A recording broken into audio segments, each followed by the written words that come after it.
여러분들이 요즘 많이 겪고 있는 페미니즘. 그 페미니즘은 남성 혐오 사상입니까? 아니면 여성의 인권을 위한 행동입니까?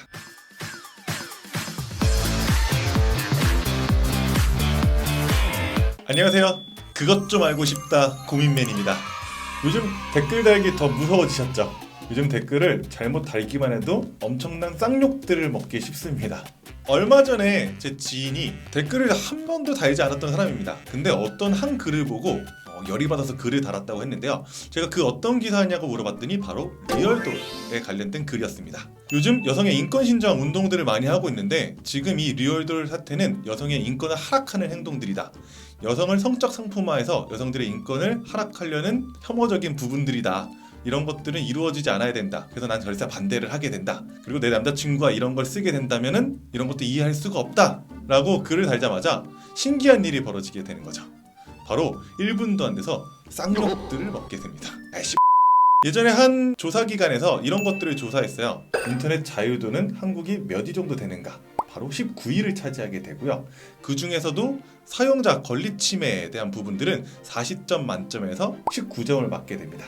지금은 남성을 지지한다거나 여성을 지지한 글들을 올리게 되면요, 엄청난 반대 의견들이 올라오게 되면서 남성을 지지하는 글을 쓰게 되면은 여성들에게 욕을 먹게 되고, 여성들을 지지하는 글을 쓰게 되면은 남성들이 욕을 먹게 되는 상황들을 많이 볼 수 있습니다. 또 하나의 사건으로 보게 되면요, 바로 지금 개봉한 82년생 김지영을 들 수 있을 텐데요. 이 영화를 보고 나서 관람평들이 지금 화제에 오르고 있습니다. 그 영화 보고 오면 나랑 손절이야. 야, 꼴페미 같은 영화들을 왜 굳이 보는 거냐? 라는 생각들을 하게 되면요, 이 여성들 입장에서는 너희들도 보고 이걸 이해해야 된다. 니가 그러니까 자꾸 한남충 같은 소리를 듣게 된다 라고 얘기하게 됩니다. 어떤 정당에서는 이렇게 얘기했죠. 82년생 김지영만 힘드냐? 82년생 남자도 힘들다.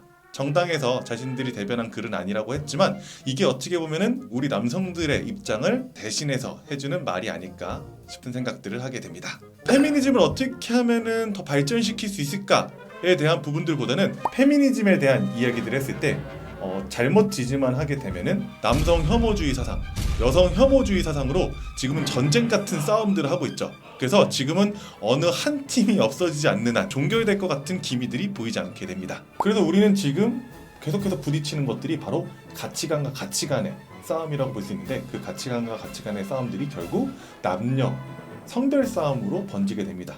우리들이 원했던 페미니즘 사상들은 바로 이런 모습들이었을까요? 지금 보이는 모습들은 많이 변질되었다고 볼 수 있게 되죠. 자, 그러면 페미니즘의 뜻을 한번 보도록 할 텐데요. 남성 이데올로기, 남성 우월주의 사상에서 벗어나서 여성들도 이제 사회에 당당하게 목소리를 낼 수 있도록 여성들의 인권 신장을 뜻하는 단어가 바로 페미니즘이었습니다. 그래서 더 이상 사회적 약자가 아닌 이제 당당히 자신들의 이야기들을 할 수 있는 환경들을 조성해 달라는 것들이 바로 페미니즘 사상이었죠. 그래서 그런 것들로 많이 이루어졌던 게 탈코르셋 운동이라고 하게 됩니다. 탈코르셋이란 바로 여성스러움에 대한 것들을 거부한다입니다. 우리 사회가 규정했던 여성스러움에서 벗어나서 이제는 긴 머리보단 짧은 머리, 그다음에 화장을 안 해도 되고 다이어트를 안 하는 행동들을 이제 탈코르셋 행동이라고 보게 되는데요. 이 페미니즘에 대한 것들을 남녀 차별로 더 극대화시킨 것들이 이제 사회적 정책으로 볼 수 있을 것 같아요. 지금 사회적 정책들은 물 바구니로 표현하자면 구멍에 뚫리면 하나 막고 또 하나 뚫리면 하나 더 막고 라고 해서 구멍만을 계속 막아가고 있는 시점인 거죠. 그래서 이 균열이 계속 커지고 있음에도 어떻게 하면은 큰 사건으로 번지지 않고 예방할 수 있을까에 대한 것들을 보다 주먹구구식으로 어떻게 하면 지금 당장 것을 모면하기 위한 부분들에 초점을 맞추고 있다는 것들을 볼 수가 있습니다. 지금 당장의 현상들을 해결하려고 굳굳하지 말고 어떻게 하면은 여성의 인권과 남성의 인권이 동등해질 수 있을까에 대한 부분들을 생각하시면 좋을 것 같아요. 페미니즘이란 남성의 인권을 하락시키고 여성의 인권을 신장시키는 것은 아니라고 생각됩니다. 어떤 것을 뺏고 빼앗고 하는 싸움이 아니라 남성의 인권도 여성의 인권도 같이 존중받을 수 있는 사회들이 만들어져야 된다고 생각하게 됩니다. 오늘은 한마디는 이렇게 정리해드리고 싶네요. 어떤 누가 이렇게 얘기했습니다. 남녀 모두는 서로 사랑하며 함께 살아가야 된다라고 얘기를 하게 됩니다.